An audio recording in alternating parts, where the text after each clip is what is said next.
on to Mr. Bickett for up to 5 minutes, please. Good morning, Madam Chair. Thank you for inviting me to appear before the Standing Committee on behalf of the Committee for Freedom in Hong Kong Foundation to talk about our work into how China uses Hong Kong to evade Canadian sanctions.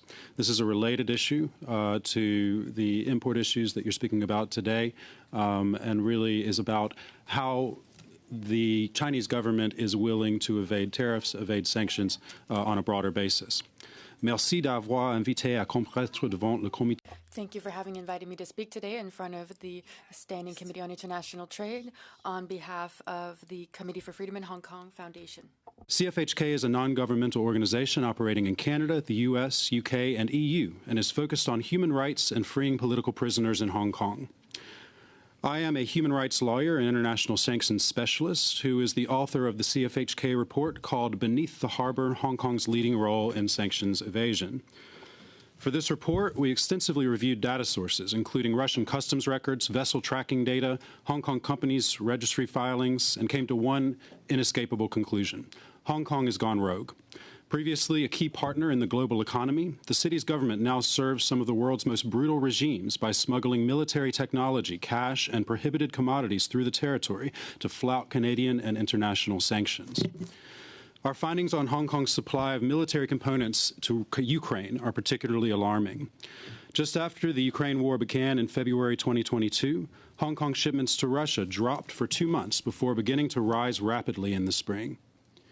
By the end of 2022, shipments had almost doubled from pre-war levels.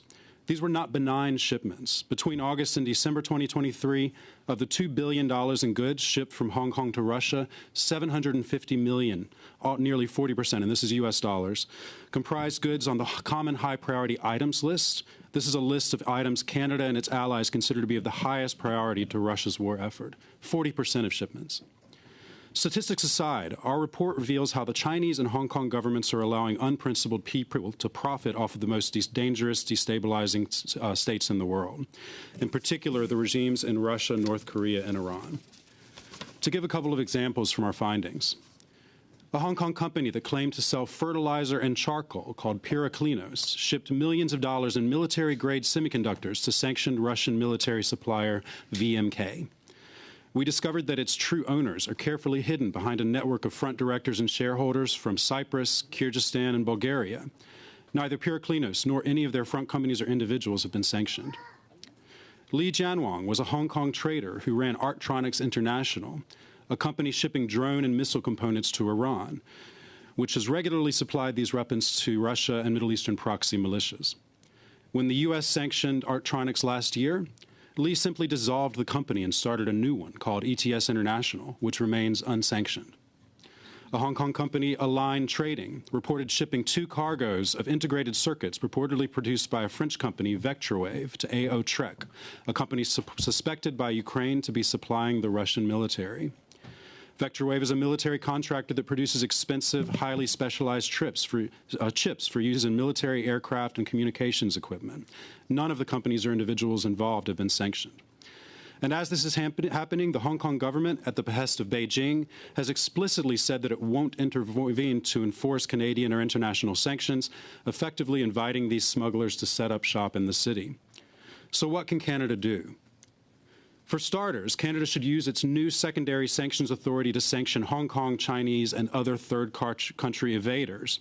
In mid-2023, Canada amended the Special Economic Measures Act to permit secondary sanctions.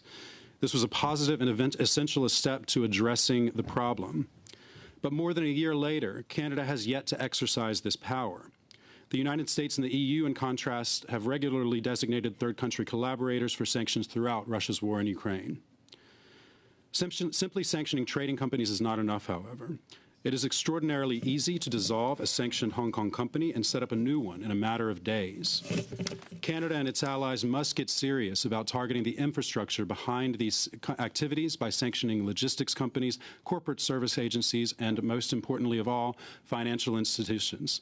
There also must be more focus placed on sanctioning the individuals behind these companies, and importantly, this must be done in concert with allies in the US, the EU, and Australia. Second, Canada should ramp up enforcement against Canadian participants in these schemes. In September 2023, the U.S. Treasury Department published data on suspicious activity reports related to Russian sanctions evasion.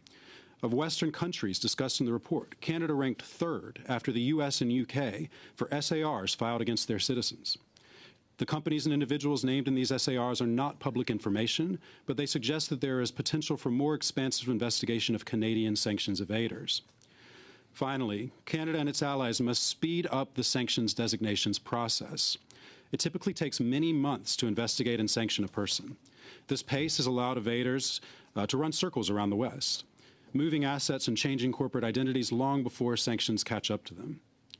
Bureaucracy and layers of review should be minimized, and investigators should be empowered to move quickly and efficiently while being provided with all the resources they need. With Russia slowly but surely encroaching further into Ukraine, there is limited time for Canada and its allies to take decisive action.